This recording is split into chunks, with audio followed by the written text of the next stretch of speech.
രാഷ്ട്രീയമെന്ന് കേൾക്കുമ്പോഴേ നമുക്ക് ഓർമ്മ വരുന്നത് പൊള്ളയായ വാഗ്ദാനങ്ങളാണോ? കാലങ്ങളായി അത് അങ്ങനെയല്ലേ?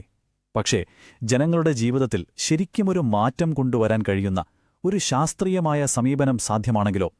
ഇന്ന് നമ്മൾ സംസാരിക്കാൻ പോകുന്നത് അങ്ങനൊരു പുതിയ രാഷ്ട്രീയ രൂപരേഖയെക്കുറിച്ചാണ്.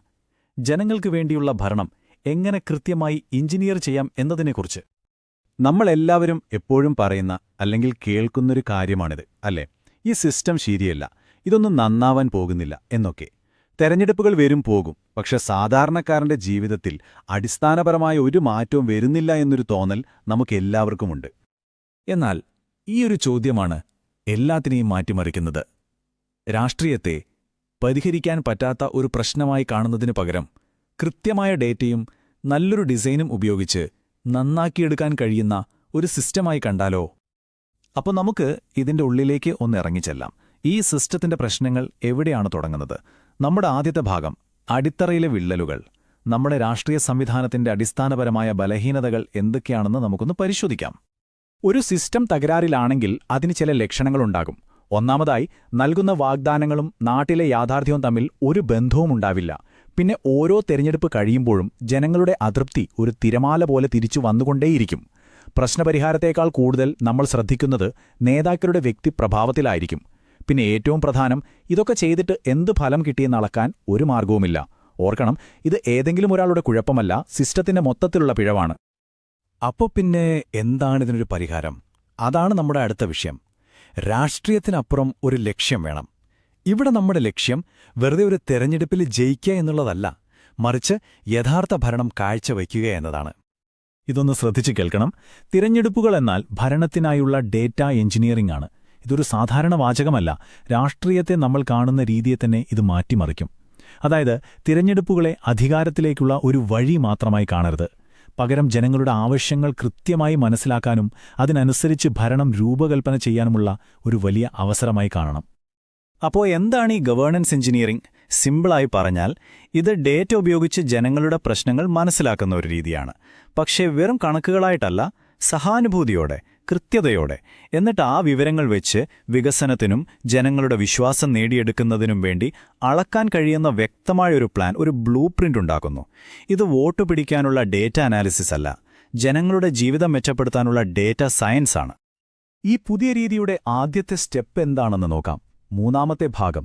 നമ്മൾ ആ നാടിന്റെ, അവിടത്തെ മണ്ണിന്റെ മനസ്സ് കേൾക്കാൻ പോവുകയാണ്. ഒരു മണ്ഡലത്തിലെ ജനങ്ങളുടെ യഥാർത്ഥ അവസ്ഥ എന്താണെന്ന് ആഴത്തിൽ മനസ്സിലാക്കുന്നൊരു പ്രക്രിയയാണിത്. ഈ പ്രക്രിയ തുടങ്ങുന്നത് മണ്ണിന്റെ സ്പന്ദനം അറിയുന്നതിലൂടെയാണ്. അതായത്, അവിടുത്തെ ആളുകളുടെ സംസ്കാരം, രീതികൾ ഒക്കെ മനസ്സിലാക്കുക. രണ്ടാമത്, ഉപജീവനമാർഗങ്ങൾ മാപ്പ് ചെയ്യുക. അവരെങ്ങനെയാണ് ജീവിക്കുന്നത്, എന്തൊക്കെയാണ് അവരുടെ സാമ്പത്തിക ബുദ്ധിമുട്ടുകൾ എന്നൊക്കെ അറിയുക. മൂന്നാമത്തത്, പ്രതിസന്ധികൾ തിരിച്ചറിയുക. അവരുടെ ഓരോ ദിവസത്തെയും ജീവിതം ബുദ്ധിമുട്ടിലാക്കുന്ന യഥാർത്ഥ പ്രശ്നങ്ങൾ എന്തൊക്കെയാണെന്ന് കണ്ടെത്തുക. ഇങ്ങനെ ആഴത്തിൽ പഠിക്കുമ്പോൾ കിട്ടുന്ന വിവരങ്ങൾ ചിലപ്പോൾ നമ്മളെ ശരിക്കും ഞെട്ടിക്കും. ഒരു ഉദാഹരണം നോക്കൂ. ഒരു സ്ഥലത്ത് ജനങ്ങളെ അലട്ടുന്ന ഏറ്റവും വലിയ 3 പ്രശ്നങ്ങൾ ഇവയാണ്: ശുദ്ധമായ കുടിവെള്ളം കിട്ടാത്തത്, നാട്ടിൽ ജോലിയൊന്നുമില്ലാത്തത്, പിന്നെ പൊട്ടിപ്പൊളിഞ്ഞ റോഡുകൾ. നമ്മൾ ചാനലിൽ കേൾക്കുന്ന വലിയ രാഷ്ട്രീയ വിഷയങ്ങളൊന്നുമല്ല, സാധാരണക്കാരുടെ ജീവിത പ്രശ്നങ്ങളാണ് ഇവിടെ പ്രധാനം. ആ കണക്കുകൾക്ക് പിന്നിലുള്ള ഒരു സാധാരണ മനുഷ്യന്റെ ശബ്ദമാണിത്. ഞങ്ങൾക്കെല്ലാ ദിവസവും പൈപ്പിൽ കുറച്ച് വെള്ളം കിട്ടിയാൽ മതി.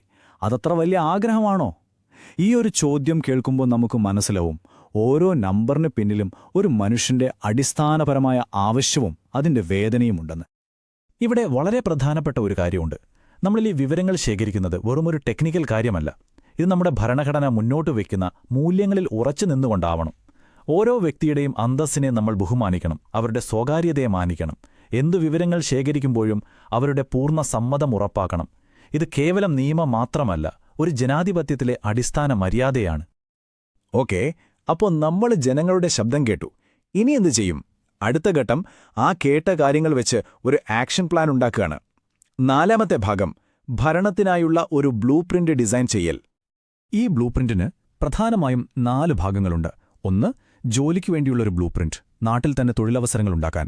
2, അടിസ്ഥാന സൗകര്യങ്ങൾക്ക് വേണ്ടിയുള്ളത്, നല്ല റോഡുകൾ, വെള്ളം, അങ്ങനെ. 3, ക്ഷേമ പദ്ധതികൾക്ക്, സർക്കാർ സഹായം ആവശ്യമുള്ളവർക്ക് കൃത്യമായി എത്താൻ. 4, ഒരുപക്ഷെ എല്ലാറ്റിലും പ്രധാനം, വിശ്വാസത്തിനു വേണ്ടിയുള്ളൊരു ബ്ലൂ പ്രിന്റ്, ഭരണം സുതാര്യവും ഉത്തരവാദിത്വമുള്ളതുമാക്കാൻ. വിശ്വാസം, അത് പ്രസംഗിച്ചാൽ കിട്ടില്ല, പ്രവർത്തിച്ച് കാണിക്കണം. അതാണ് നമ്മുടെ 5ാമത്തെ ഭാഗം, വിശ്വാസത്തിന്റെ തൂണുകൾ. ജനങ്ങളും ഭരണകൂടവും തമ്മിൽ ആ വിശ്വാസം എങ്ങനെ ഉറപ്പിക്കാമെന്ന് നോക്കാം. അപ്പോൾ എങ്ങനെയാണ് ഈ വിശ്വാസം നമ്മൾ ഉണ്ടാക്കിയെടുക്കുന്നത്? ചില വഴികളുണ്ട്. ഒന്ന്, വെൽഫെയർ പ്രൂഫ്, അതായത് സർക്കാർ സഹായം കിട്ടി എന്ന് ജനങ്ങൾക്ക് ഉറപ്പുവരുത്താൻ കഴിയണം. 2, പരാതി പരിഹാരത്തിനൊരു ടൈം ലൈൻ, നിങ്ങളുടെ ഒരു പ്രശ്നം ഇത്ര ദിവസത്തിനുള്ളിൽ പരിഹരിക്കും എന്ന് ഉറപ്പുകൊടുക്കണം. 3, ഓരോ പദ്ധതിയും പറഞ്ഞ സമയത്തും ബഡ്ജറ്റിലും പൂർത്തിയാക്കണം. 4, ഒരു പ്രശ്നമുണ്ടായാൽ ആളെ കുറ്റം പറയാതെ സിസ്റ്റത്തിന്റെ പിഴവ് കണ്ടെത്തി തിരുത്തുക. അതാണ് ശരിയായ ഉത്തരവാദിത്തം. ഇനി നമുക്ക് അവസാന ഭാഗത്തേക്ക് വരാം. എങ്ങനെയാണ് ഒരു നേതാവ് തന്റെ യഥാർത്ഥ പാരമ്പര്യം കെട്ടിപ്പടുക്കുന്നത്? പഴയ രാഷ്ട്രീയവും ഈ പുതിയ രീതിയും തമ്മിൽ എന്താണ് വ്യത്യാസമെന്ന് നോക്കുമ്പോഴത് വ്യക്തമാകും. ഈ വ്യത്യാസം നോക്കൂ. ഒരു വശത്ത് പഴയ രാഷ്ട്രീയം കുറച്ചു കാലത്തേക്ക് വാഗ്ദാനങ്ങൾ കൊടുക്കുന്നു, വ്യക്തികളെ ആശ്രയിക്കുന്നു, ഫലം എന്താകുമെന്ന് ഒരു ഉറപ്പുമില്ല. മറുവശത്ത് ഗവേണൻസ് എഞ്ചിനീയറിംഗ് ദീർഘകാലത്തേക്കുള്ള പ്ലാൻ ഉണ്ടാക്കുന്നു, സിസ്റ്റത്തിലാണ് ഫോക്കസ് ചെയ്യുന്നത്. അതുകൊണ്ട് തന്നെ ഫലങ്ങൾ നമുക്ക് അളക്കാൻ പറ്റും, സുതാര്യമായിരിക്കും. ചുരുക്കി പറഞ്ഞാൽ, ഒന്ന് വോട്ടിനു വേണ്ടി പ്രചാരണം നടത്തുന്നു, മറ്റൊന്ന് ഭരണത്തിനു വേണ്ടി പണിയെടുക്കുന്നു. അപ്പോൾ നമ്മൾ അവസാനിപ്പിക്കുമ്പോൾ ഓർക്കേണ്ട ഒരേയൊരു കാര്യം ഇതാണ്: ഭാവിയുടെ അടിത്തറ പണിയുന്നത് വിശ്വാസത്തിലാണ്. ഓരോ പൗരന്റെയും അന്തസ്സ് കാത്തുസൂക്ഷിക്കുമെന്ന ഭരണഘടനാപരമായ ഉറപ്പാണ് ആ വിശ്വാസത്തിന്റെ കാതൽ. അപ്പോൾ സ്വയം ചോദിക്കേണ്ട ചോദ്യം ഇതാണ്: നിങ്ങൾ ഏതു തരം ശില്പിയാകാനാണ് ആഗ്രഹിക്കുന്നത്? താൽക്കാലിക നേട്ടങ്ങൾക്കായി വാഗ്ദാനങ്ങൾ നൽകുന്ന ഒരാളോ, അതോ ജനങ്ങളുടെ വിശ്വാസത്തിൽ ഉറച്ച ഒരു ഭാവി കെട്ടിപ്പടുക്കുന്ന ഒരു ആർക്കിടെക്റ്റോ? നിങ്ങൾക്കൊരു ജനകീയ നേതാവാകാനും നിങ്ങളുടെ മണ്ഡലത്തെ ഉയർച്ചയിലേക്ക് നയിക്കാനും ആഗ്രഹമുണ്ടെങ്കിൽ blueprintstrategies.ai mgr@blueprintstrategies.ai എന്ന ഇമെയിലിലോ 0804204162 എന്ന നമ്പറിലോ ബന്ധപ്പെടുക. രാഷ്ട്രീയത്തിനപ്പുറം ഒരു ലക്ഷ്യം.